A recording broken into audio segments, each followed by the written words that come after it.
knows how to restore the faith of a people paralyzed by the Great Depression. I believe in practical explanation and in practical policy. He has found the inner strength his countrymen now need. He speaks to us like a friend, a neighbor. His optimism is contagious, his voice perfect for the latest breakthrough medium, radio. He calls us to believe we have nothing to fear but fear itself. And we do believe. Tonight's attacks on England are perhaps the most widespread of the war in the course of the day. But an even greater challenge dominates his final years in office. The Second World War.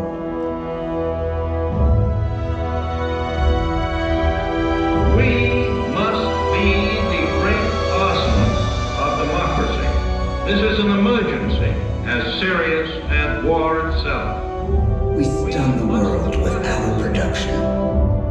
When bombs fall on U.S. troops in Pearl Harbor, he calls us to fight on the war front and sacrifice on the home front.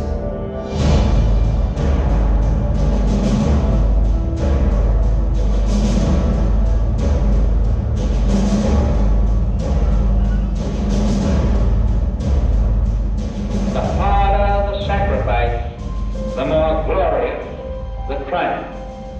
So spoke America in the year 1776.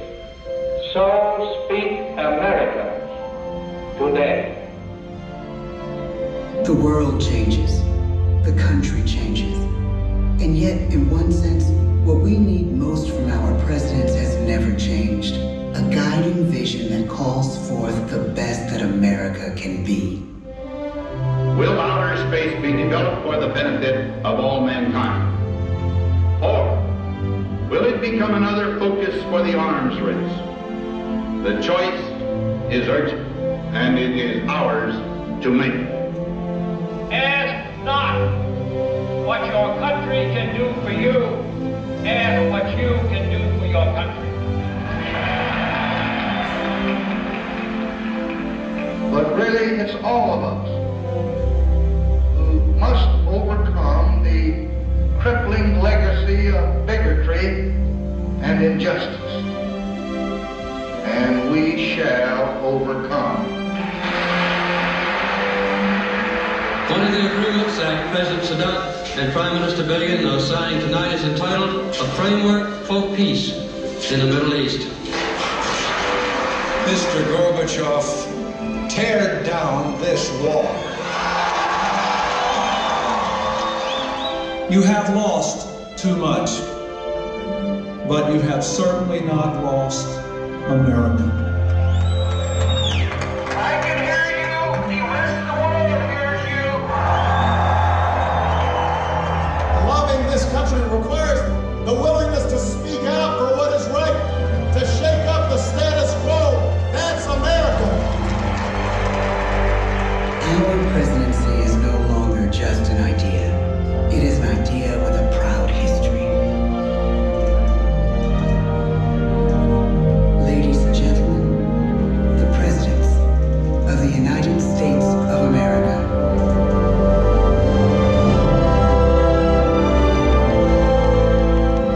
George Washington. John Adams. Thomas Jefferson. James Madison. James Monroe. John Quincy Adams. Andrew Jackson. Martin Van Buren. William Henry Harrison. John Tyler. James K. Polk. Zachary Taylor. Millard Fillmore. Franklin Pierce. James Buchanan. Abraham Lincoln. Andrew Johnson. Ulysses S. Grant. Rutherford B. Hayes. James A. Garfield. Chester A. Arthur, Grover Cleveland, Benjamin Harrison, William McKinley, Theodore Roosevelt, William Howard Taft, Woodrow Wilson, Warren G. Harding, Calvin Coolidge, Herbert Hoover, Franklin D. Roosevelt, Harry S. Truman, Dwight D. Eisenhower, John F. Kennedy, Lyndon B. Johnson, Richard M. Nixon, Gerald R. Ford, Jimmy Carter, Ronald Reagan, George Bush, Bill Clinton, George W. Bush, Barack Obama,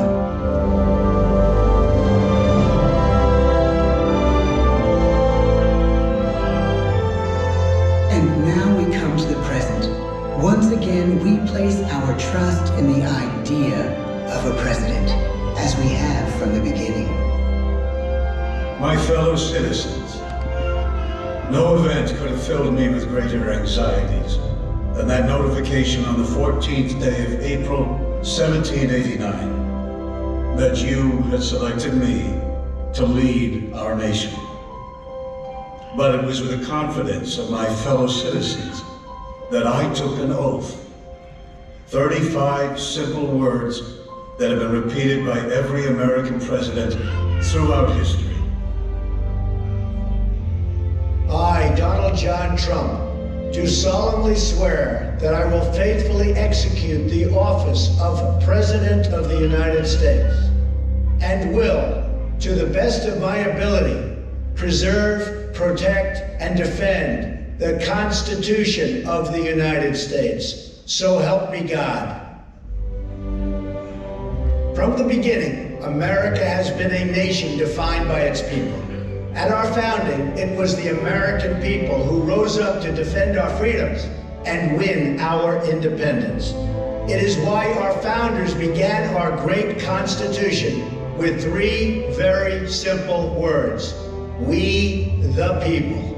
Since that moment, each generation of Americans has taken its place in the defense of our freedom, our flag, and our nation under God. These are the achievements of the American spirit, the spirit of a people who fought and died to bring the blessings of liberty to all our people. Above all, to be American is to be an optimist, to believe that we can always do better, and that the best days of our great nation are still ahead of us. It's a privilege to serve as the President of the United States, to stand here among so many great leaders of our past, and to work on behalf of the American people. The presidency of the United States is a role unique in the world, an office entrusted to each president by us, we the people. Therein lies the genius of that new idea, now over 200 years old. A new idea our presidents have turned into a great American idea again and again.